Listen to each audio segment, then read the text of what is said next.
So whether you're entertaining a couple of friends or a house full of people, dips are a perfect appetizer. And Jenn Press-Arata has a few that are quick, easy, and healthy. Welcome back to the show. It's always nice to have you here. Thank you. It's great to be back. So before we get cooking and trying these dips, Jenn, tell us about your blog, That's So Jenn. Sure. That'sSoJenn.com has recipes, as you see here, all with step-by-step photos, so you can follow along at home.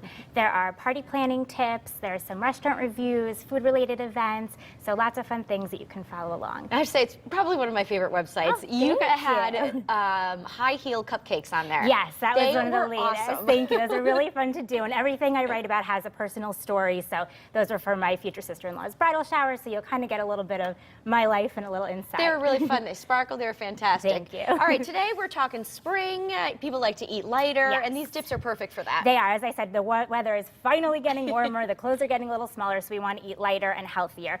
Dips are really great. I said it's kind of like the water cooler of a party. Everyone gathers around, gets their game piece ready, and they're a lot of fun. So we're going to start down here to the left is my avocado crab dip. Okay. So if you want to start, I have here in the bowl, these are some avocados. There's two that are already peeled in the bowl. And then we're going to add something. If you want to help me out. Sure. This is some corn kernels we had. That's a little bit of Old Bay, which really gives you that seafood taste that everyone likes. Okay. This is just a touch of crushed red pepper. We have some kosher salt, minced garlic, and a little bit of hot sauce, just a touch to taste. Okay. And some lime juice to get that going. And then that's gonna be spicy. you can have it Jenn. nice and spicy. That's okay. And then we'll just mash it all together, and it looks like this. But one of the things I wanted to say is that oftentimes when you have these dips, you use these really like fatty chips or really greasy, salty. So one other great option that you can keep in mind is you have carrots or any kind of thing with a crunch, like a red pepper or cucumber. So keep vegetables as an option. And these are gluten-free chips. Oh wow! So they're okay. whole grain. They're much healthier for you, and you can feel better about eating it. So Sure, and you can have good. more, right? And you can definitely have more. So we would mash that all together, and then we would get what you see here. Perfect. So this next one is an artichoke and basil dip made with white beans. Every time I make a dip, I kind of use my own little rule of thumb. So you want to have something starchy, so a bean or a starchy vegetable, and then a little olive oil or water just to move the liquid along. I usually do some form of citrus to brighten things up. Oftentimes you think you need salts, but it's really citrus that you're looking for. Okay. And then any kind of fresh herbs. So here we have basil. So here we're going to add, we have our beans and some artichokes, and it's delicious. It's very light, it's refreshing. Yeah, it looks like you have it on a sandwich here, which is So great. that's another great way you can use it. So, if you have leftover dips, which usually you won't at the parties, but, or if you just want to make this for a snack at home, you can use it in a few different ways. We'll add our olive oil. That was a little salt, pepper that I added in there. Okay.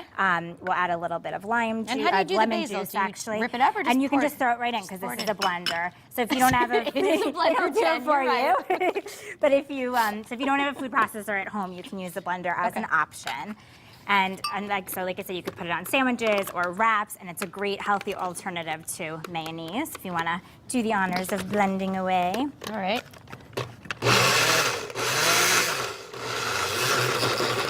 And then you could usually, if you need to add more liquid, or you can just move it along We with get the the gist utensil, of it, but we though, know what right? it's going to look like. So it's going to look like this here. Great. Okay. This one is a sweet pea dip. So peas, when you're a kid, you usually turn your nose up at them. It's not something you really love, but especially during the spring, the color is beautiful. It kind of looks like a beautiful spring day.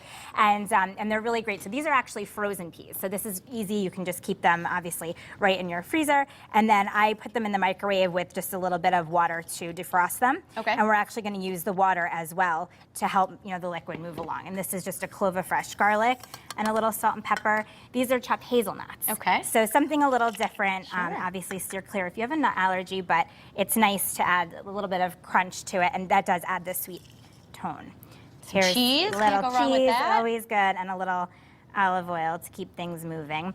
And what I've also done here is you could put it on a crostini, a cracker, a nice piece of bread, and I sprinkled a little feta on it, so you can make it like a little bit versatile way, like an appetizer as well. So we would blend it all together, and you get what you see here. Fantastic. All right. So this is my roasted red pepper bread or dip, but I've also used it as a marinade for my chicken. Oh, okay. This is actually featured this month. I have a monthly column for Darien and New Canaan News. So this recipe will be in this month, and it's one of the most popular. I've gotten so many responses on that. So Oh, Jen, must be everyone really loves it. delicious. Puts in the regular rotation, so I hope that you will too.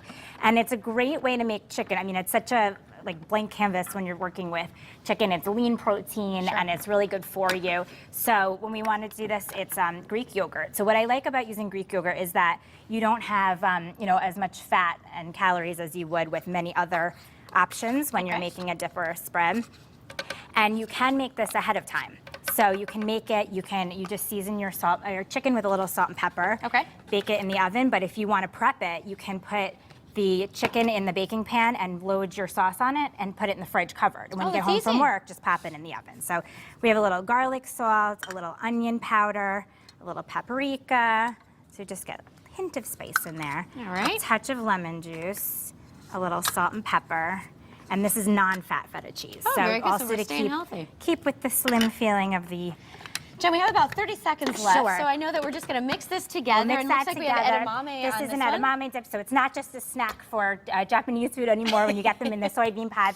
So it's very simple. The ingredients are right here. It's just chickpeas, edamame, little garlic powder, olive oil, lemon juice. And here, this is my sun-dried tomato dip. Every time I bring this to a party, everybody goes home with the recipe. Really? So you'll want to remember this one. It's just 2 cans of beans, the whole jar of the sun-drieds with the herbs and minced garlic, and you're done. And this is my sweet cannoli dip, which is absolutely delicious. So a little bit something more fun for dessert. Sure. I do use part skim ricotta, so it is a little bit lighter. Mascarpone, which is just a sweet cream cheese, Italian style. We have mini chocolate chips and powdered sugar, so you can see it's delicious. And these are waffle cone bowls that I've broken up into pieces, and also like cookies with a little hint of lemon. So this is fantastic, Jen. It's a lot of fun. We're going to have all the recipes over at WTNH.com, where we can find them on your blog. That's sojen.com. Yes, that's sojen.com. Sounds great. We're going to dig in a little bit. Thanks so much for being here, Jen. Thank you for having me. All right, coming up next, the Stony Creek Theater in Brantford is getting a facelift and becomes the Legacy Theater. We'll tell you all about it when Style returns. Don't go anywhere.